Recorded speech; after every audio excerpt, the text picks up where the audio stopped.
সাদ সালামী রাদিয়াল্লাহু তাআলা আনহু থমকে দাঁড়ালেন। তিনি মনে মনে ভাবলেন, আল্লাহ রাসূল সাল্লাল্লাহু আলাইহি ওয়াসাল্লাম জিহাদের ডাক দিয়েছেন, আল্লাহর জমিনে আল্লাহর দ্বীন কায়েমের জন্য আল্লাহর নবীজি সাহাবায়ে কেরামদেরকে নিয়ে আল্লাহর জমিনে রক্ত ঢালবেন, দ্বীন কায়েমের জন্য লড়াই করবেন, আর আমি আমার স্ত্রীর সাথে বাসর করব। মুহূর্তের মধ্যে সিদ্ধান্তটা বদলায় ফেললেন। সুবহানাল্লাহ, আল্লাহু আকবার।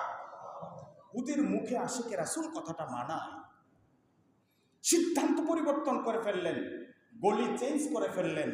তিনি চলে গেলেন অন্য গলিতে, গিয়ে একটা লোহার যুদ্ধাস্ত্র কিনলেন, একটা লোহার শিরস্ত্রাণ কিনলেন, একটা ঘোড়া কিনলেন, একটা তরবারি কিনলেন।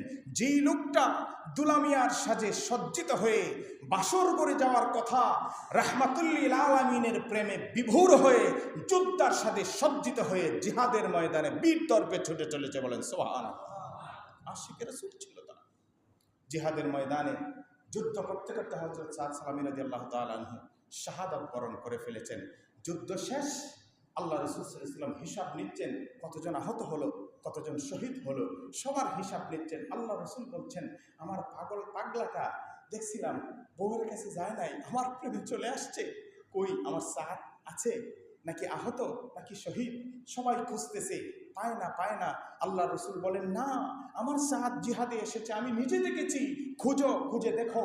হঠাৎ করে একজন চিৎকার মেরে উঠল, ইয়া রাসূলুল্লাহ, ইয়া হাবিবাল্লাহ, ছোট্ট মানুষ আপনার সাদ একটা বড় পাথরের পাশে শহীদ হয়ে নিথর দেহটা পড়ে আছে। সুবহানাল্লাহ।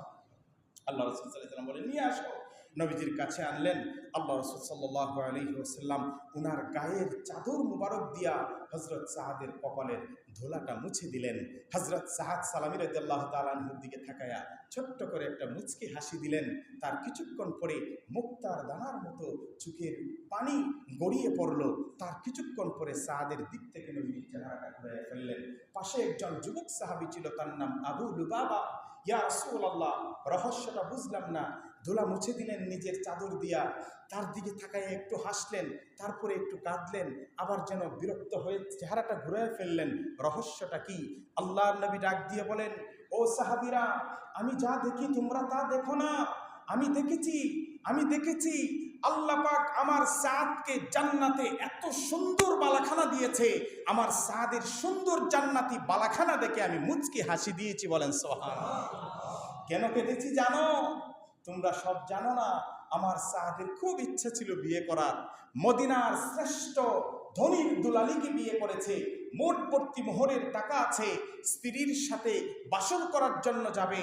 প্রতিমধ্য থেকে আমার প্রেমে পাগল হয়ে জিহাদের ময়দানে এসে জীবনটা দিয়ে দিয়েছে। স্নেহের কারণে, ভালোবাসার কারণে আমার চোখের পানিটা ধরে রাখতে পারি নাই, একটু চোখের পানি ঝরেছে। তো চেহারা কেন ঘুরায় ফেললেন? আল্লাহর হাবিব বলেন, চেহারা কেন ঘুরায় ফেললাম? আমি দেখলাম আমার সাদকে গ্রহণ করার জন্য আল্লাহ পাক 7 আসমানের দরজাগুলা খুলে দিয়েছে। আমি দেখলাম জান্নাত থেকে হুরেরা দৌড়াইয়া আসতেছে। ভাগ্যবান সেই সাদ সালামীকে কুলে নিয়ে জান্নাতে কোন হুরের আগে কোন হুর তাকে কুলে নিয়ে জান্নাতে যাবে, প্রতিযোগিতায় হুরেরা দৌড় দেওয়ার কারণে তাদের উড়নাগুলা সরে যাচ্ছিল। লজ্জায় আমি রাসূল চেহারাটা ঘুরায় ফেলছি, বলেন সুবহানাল্লাহ। আল্লাহ রাসূল হযরত সাদ সালামী রাদিয়াল্লাহু তাআলা আনহু সেই যুদ্ধাস্ত্র রক্তমাখা জামাগুলা এক সাহাবীর কাছে তুলে দিয়ে বললেন, যাও আমর ইবনে ওয়াহাব আল কারশির কাছে গিয়ে বলো যে আল্লাহ পাক তার মেয়ের সাথে, সুন্দরী মেয়ের সাথে সাদ সালামীর বিয়ে দিয়েছেন, আর একটু রক্তমাখা জামা সাদ সালামীর মেয়েটার কাছে দিও। সেও আমার কথাটা মেনে নিয়েছে। আর তাকে বলো যে সাদ সালামীর মেয়েটাকে বলো, আল্লাহর রাসূল বলেছে তুমি বাসর রাতে তোমার স্বামীর জন্য অপেক্ষা করছিলে, অপেক্ষা করো, এই দুনিয়ায় তোমার আর বাসর হবে না, তোমার সাথে সাদের বাসর হবে জান্নাতে।